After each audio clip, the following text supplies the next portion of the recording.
Bienvenidos mis amados amigos y hermanos que nos ven por nuestro canal de YouTube. Yo soy el pastor Eufemio Ricardo de la Primera Iglesia Bautista Hispana de Ottawa y les voy a pedir para comenzar el culto de hoy que abran sus Biblias en el Salmo 24. Y voy a leer este salmo como forma de alabanza. Dice así, en el nombre del Padre, del Hijo y del Espíritu Santo. De Jehová es la tierra y su plenitud, el mundo y los que en él habitan, porque él la fundó sobre los mares y la firmó sobre los ríos. ¿Quién subirá al monte de Jehová? ¿Y quién estará en su lugar santo? El limpio de manos y puro de corazón, el que no ha elevado su alma a cosas vanas, ni jurado con engaño. Él recibirá bendición de Jehová y justicia del Dios de salvación. Tal es la generación de los que le buscan, de los que buscan tu rostro, oh Dios de Jacob. Alzad, oh puertas, vuestras cabezas, y alzaos vosotras, puertas eternas, y entrará el Rey de Gloria. ¿Quién es este Rey de Gloria? Jehová el fuerte y valiente, Jehová el poderoso en batalla. Alzad, oh puertas, vuestras cabezas, y alzad vosotras, puertas eternas, y entrará el Rey de Gloria. ¿Quién es este Rey de Gloria? Jehová de los ejércitos. Él es el Rey de Gloria. Y nosotros venimos en este día a alabar y adorar a ese gran Rey de Gloria. Yo voy a tener un tiempo de oración y después de la oración vamos a cantar a este Rey de Gloria. En su signario será el himno 549 de la mañana gloriosa. Pero vamos a tener un tiempo de oración primero. Padre Santo, tú eres el Rey de Gloria y queremos presentar ante ti, Padre Santo, este culto de adoración. Que tú recibas toda la gloria, toda la honra, Padre. Dirígenos en todo lo que vamos a hacer. Bendice a aquellas personas que están mirando, Padre Santo, por este canal. Y que tu gracia, tu amor, Dios mío, esté con nosotros. Te lo ruego en el dulce nombre de Jesús. Amén.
Mis amados hermanos y amigos, yo quiero leerle un pasaje sobre los tiempos que estamos viviendo y la esperanza de Jesucristo que Él regresará.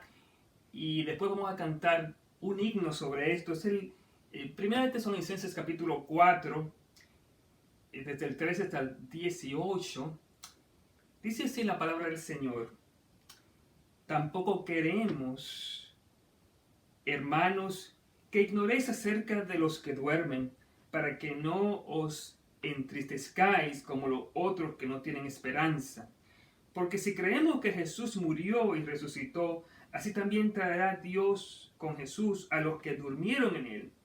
Por lo cual os decimos esto en palabras del Señor, que nosotros que vivimos, que habremos quedado hasta la venida del Señor, no precederemos a los que durmieron. Porque el Señor mismo, con voz de mando, con voz de arcángel y con trompeta de Dios, descenderá del cielo, y los muertos en Cristo resucitarán primero.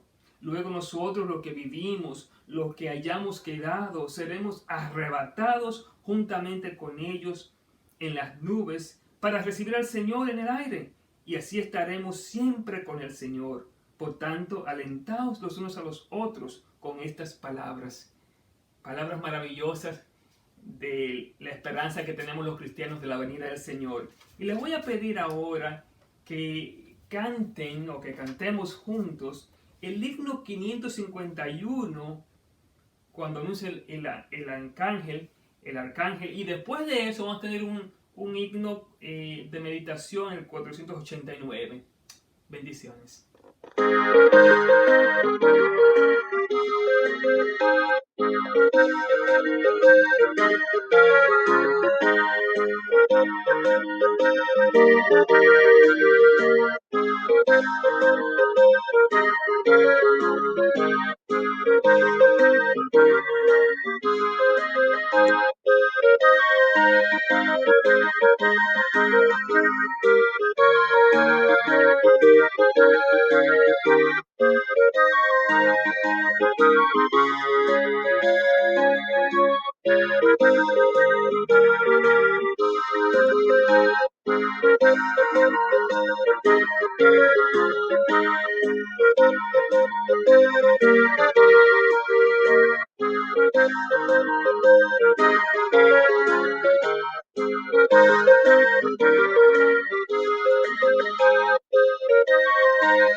En septiembre del año pasado comenzamos una serie de predicaciones del libro de Primera de Corintios.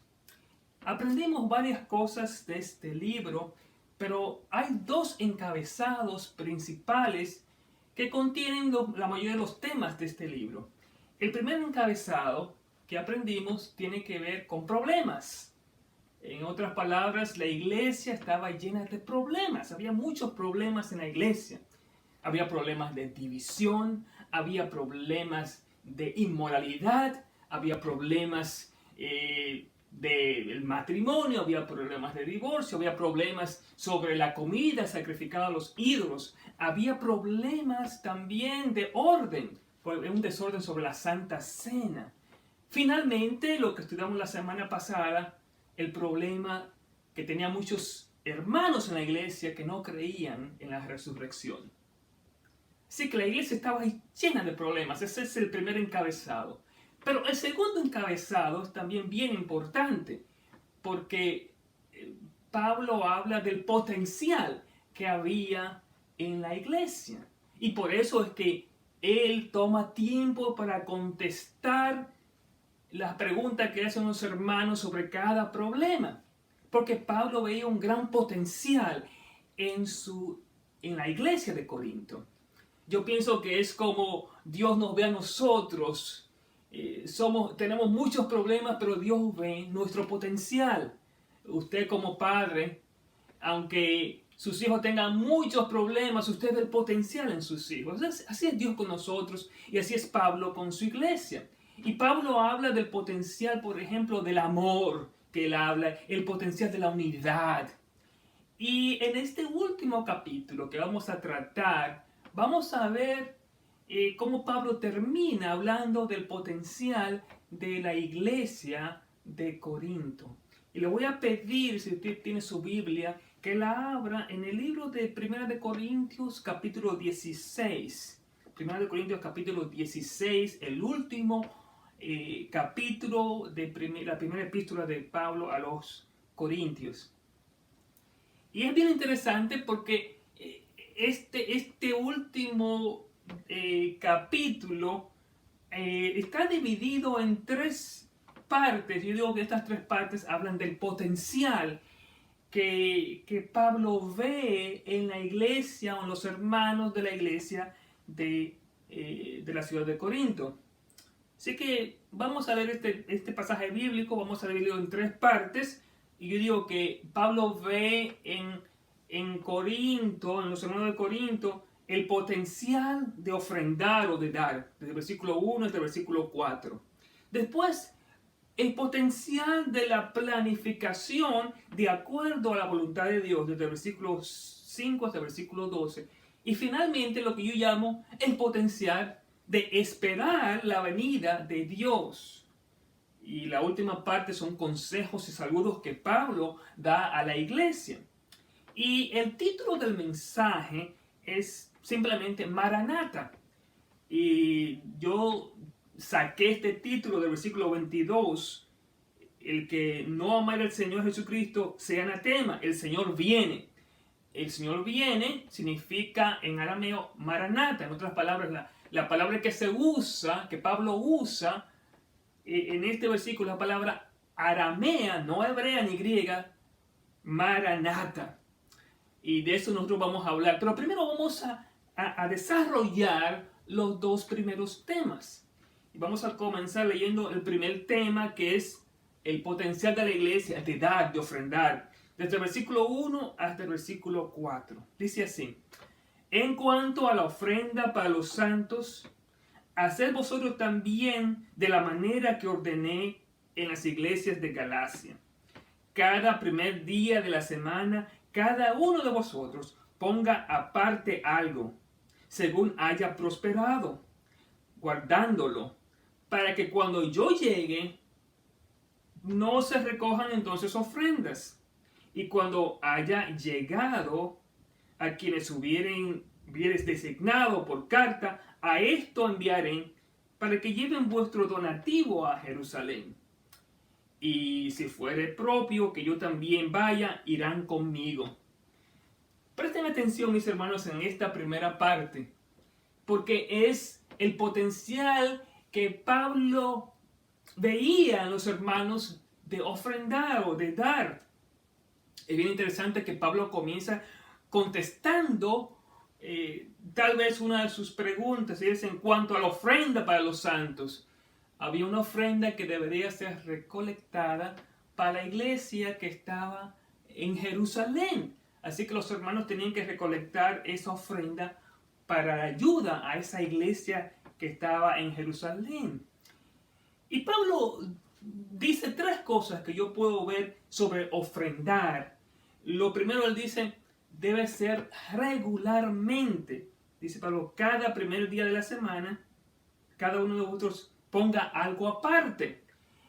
Y eso es algo bien importante porque muchas personas ofrendan cuando a veces se piensan, cuando se sienten. Pero Pablo dice, no, debe ser algo regular.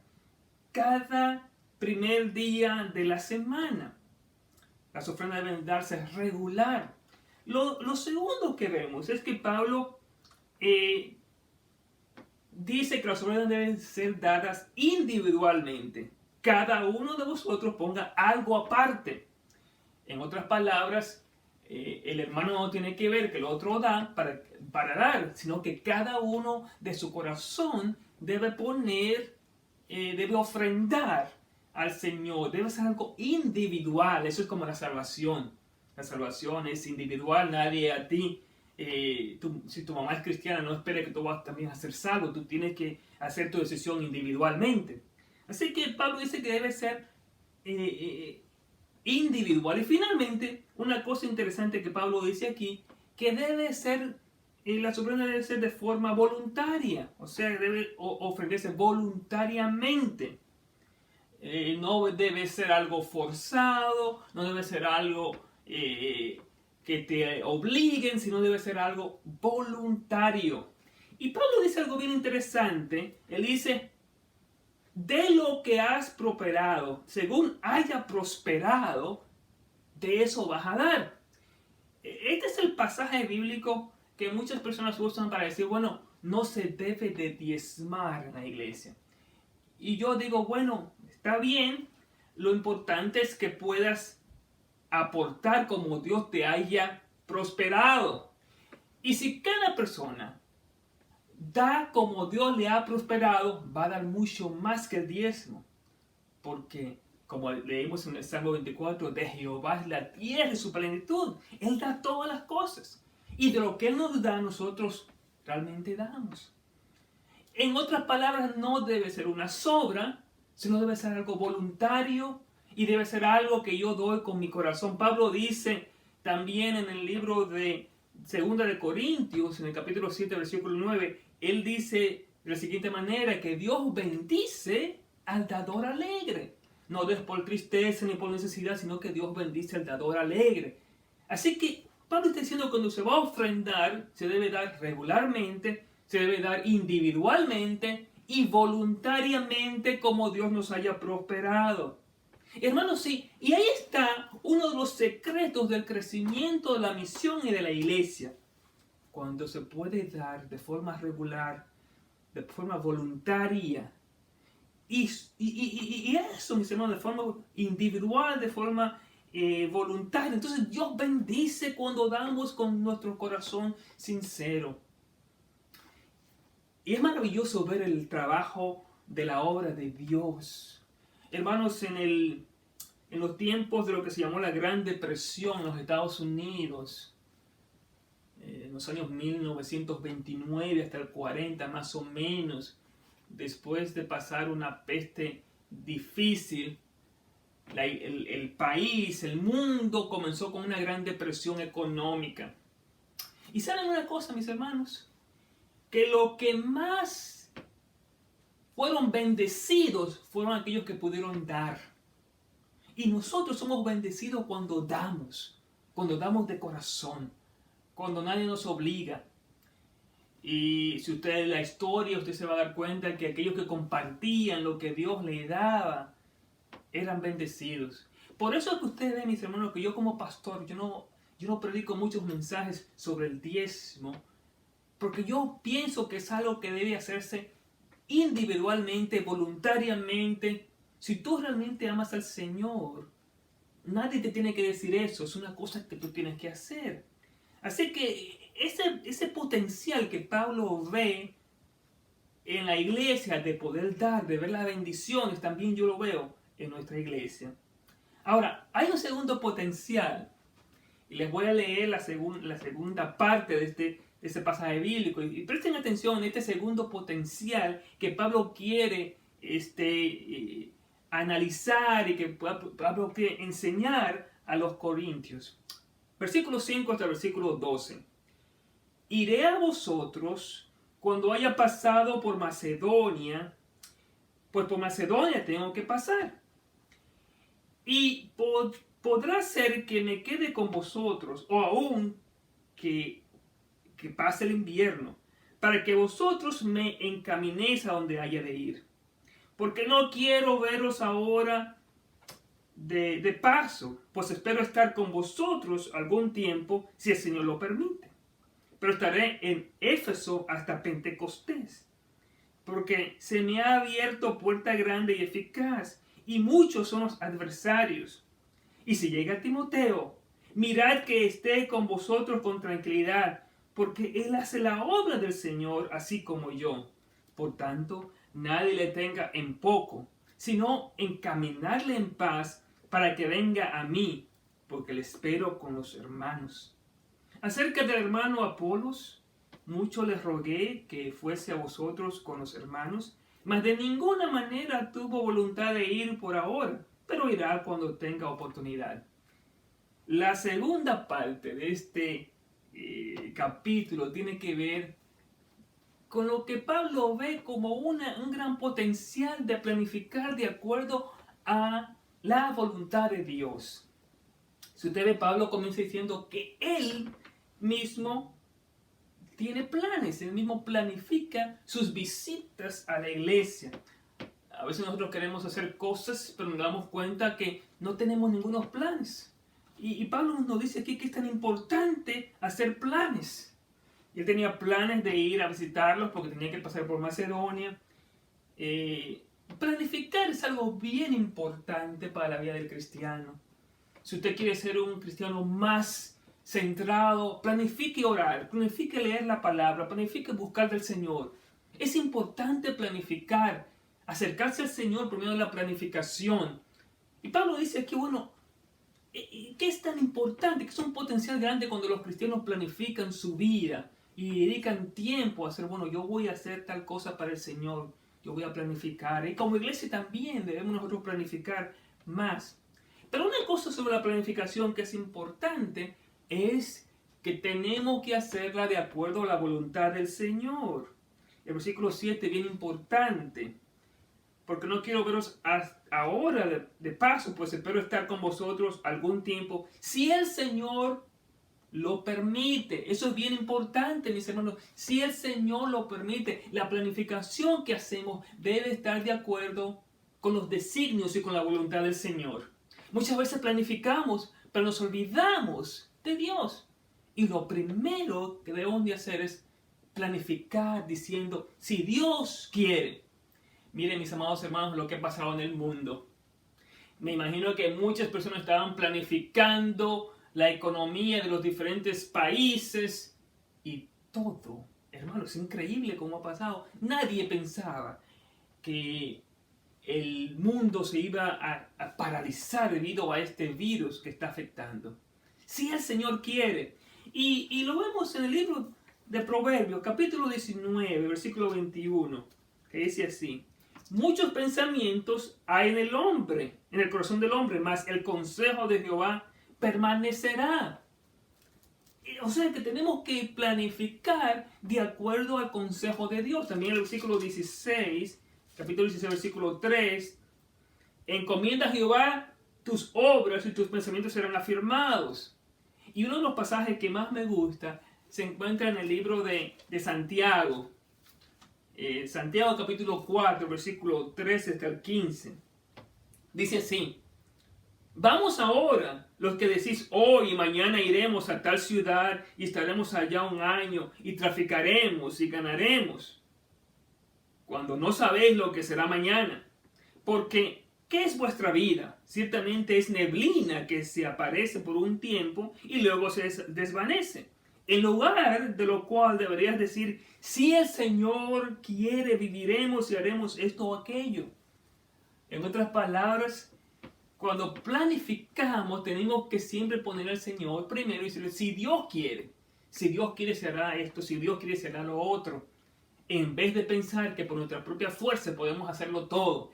Y eso exactamente, mis hermanos, es lo que pasó en nuestra situación, en este mundo, mis hermanos. Todos los gobiernos estaban planificando tener una economía grande. Nadie pensó que todo iba a cerrar de esta manera, que el mundo se iba a paralizar de esta manera. Pero Dios ya lo sabía.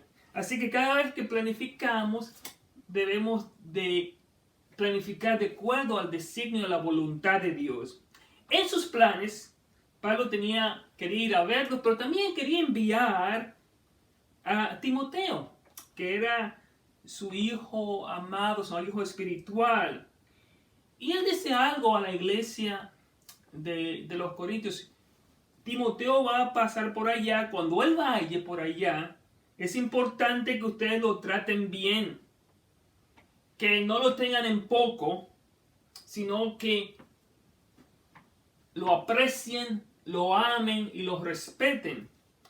Y el problema que tenía la iglesia, y que tienen muchas iglesias hoy en día también, la falta de aprecio por el obrero de Dios. Y aquí nosotros estamos mirando que la iglesia no tenía mucho aprecio por Timoteo porque era joven. Timoteo era tímido, un poco vergonzoso. Entonces ellos realmente no querían tratar mucho con una persona como Timoteo. Y muchas veces también nosotros como iglesia queremos comparar nuestros líderes, nuestros pastores con otros. No, lo que Dios te ha dado, lo que Dios te ha puesto, esos son los líderes que Dios ha querido. Y tienen que tratar a esos líderes con aprecio, con respeto, con amor. Porque primeramente esos son elegidos por Dios y hacen la obra del Señor. Y esos son los que Dios ha puesto para servirte a ti, para ayudarte, para guiarte. No compares tu líder con el otro, sino más bien permite que este líder pueda trabajar de acuerdo a la voluntad del Señor, como llamado de Dios. La otra cosa que Pablo dice es sobre Apolos. El versículo 12, Apolos, hemos hablado de Apolos al principio, era un líder bien fogoso, un líder que hablaba muy bien. Y lo que Pablo dice, bueno, yo mismo le pedí a Apolos que fuera a veros a ustedes, pero él dijo que no estaba en estos momentos en su voluntad de ir. En otras palabras, yo pienso que Apolos sabía la iglesia, conocía la iglesia. Y aunque la iglesia quería a Apolos y despreciaba a Timoteo, Apolos sabía exactamente el tipo de iglesia que eran los corintios, la iglesia en Corinto. Y Apolos dice, bueno, de esta manera no voy, pero dice Pablo que cuando él tenga la oportunidad va a llegar. Así que vemos los planes, la planificación, el potencial de planificar, que es importante que nosotros planifiquemos de acuerdo a la voluntad del Señor, que apreciemos a los líderes que Dios ha puesto en medio nuestro para servir en el nombre del Señor. Ahora, la última cosa, la última parte de este pasaje, yo quiero leerlo del versículo 13 hasta el 24, es un potencial bien hermoso. Pablo da en este contexto, en este último pasaje, varios consejos y saludos. Vamos a comenzar con los consejos. Versículo 13 hasta el 24. Velad, estad firmes en la fe, portaos varonilmente y esforzaos. Todas vuestras cosas sean hechas con amor. Hermanos, ya sabéis que la familia de Estefanas en las primicias de Acaya, y que ellos se han dedicado al servicio de los santos. Os ruego que os sujetéis a personas como ellos y todos los que ayudan y trabajan. Me regocijo con la venida de Estefanas, de Fortunato y de Acaico, pues ellos han suplido nuestra ausencia, porque confortaron mi espíritu y el vuestro.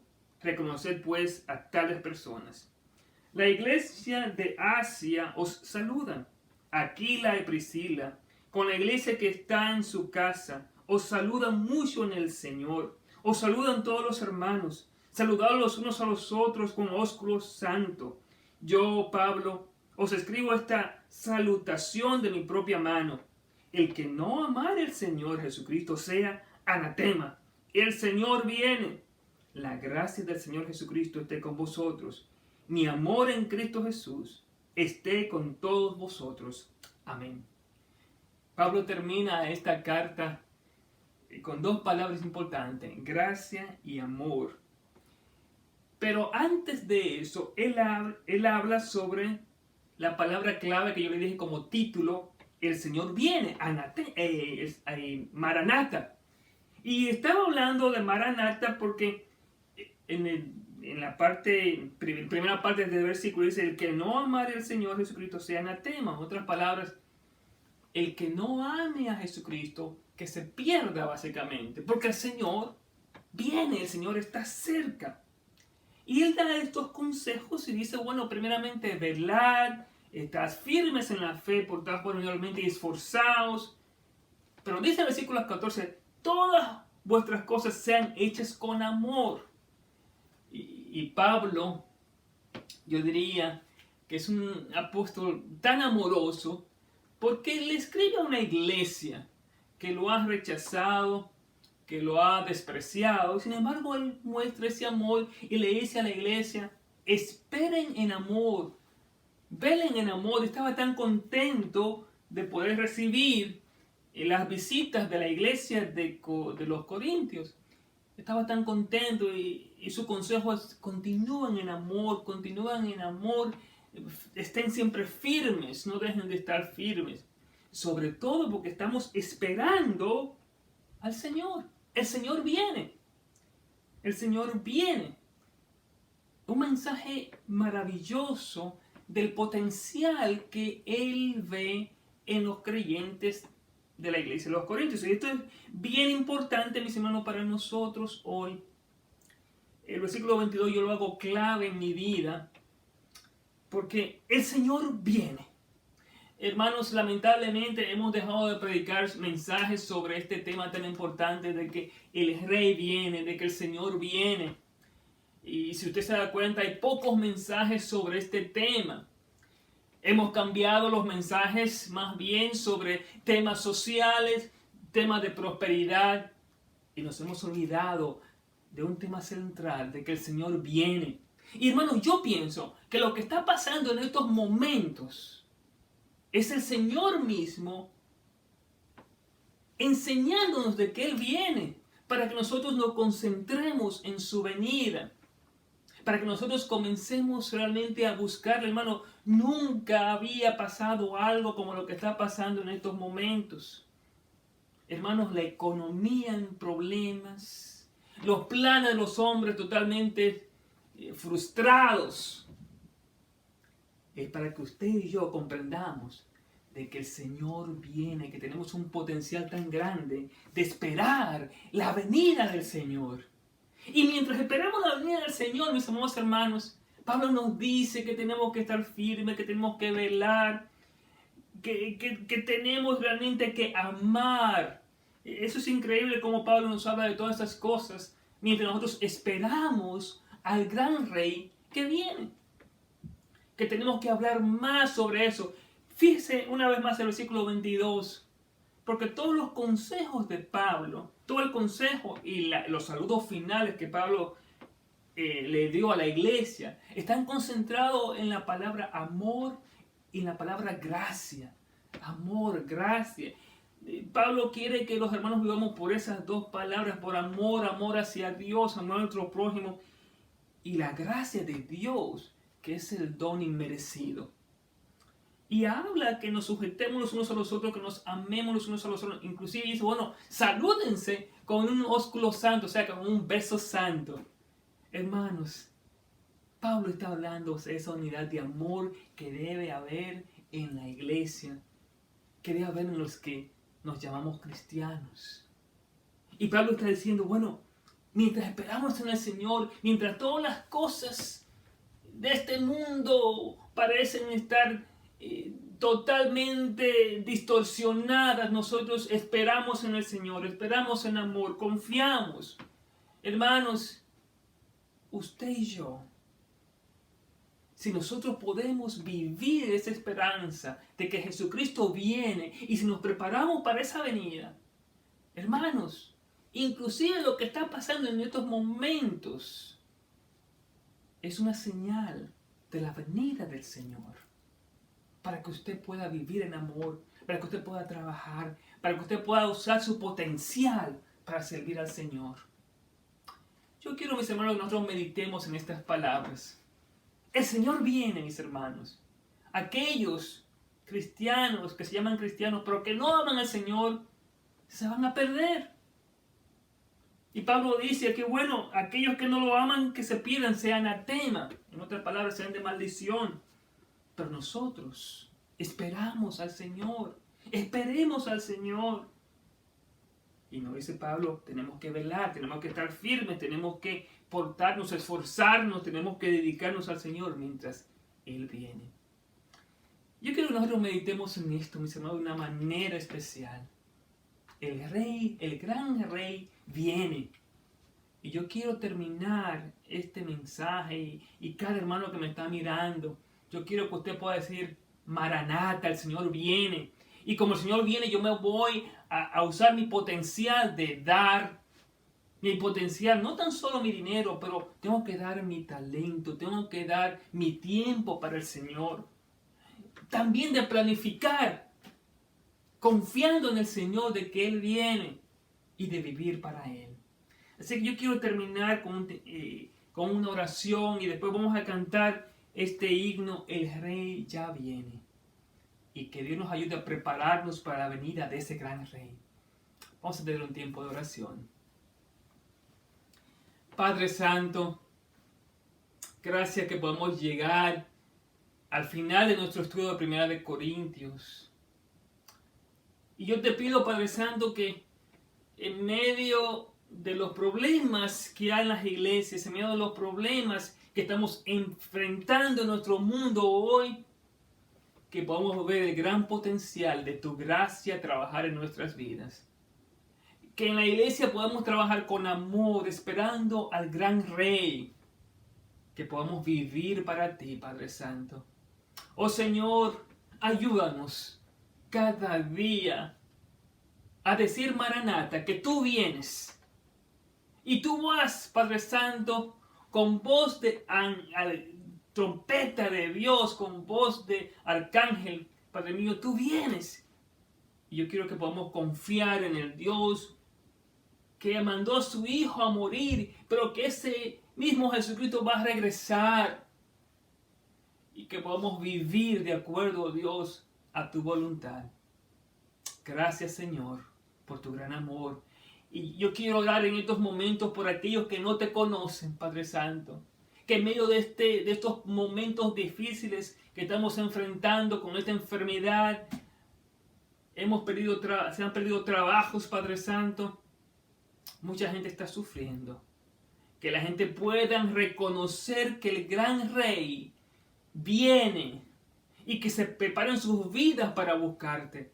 Padre, si hay alguien en estos momentos que me está escuchando y no te conoce, que pueda orar hoy y decir, oh Jesucristo, ven a mi vida, permite que yo pueda vivir para ti en la esperanza gloriosa de tu venida. Gracias, Padre. En el dulce nombre de Jesús oramos todo esto. Amén. Que Dios les bendiga, mis amados hermanos.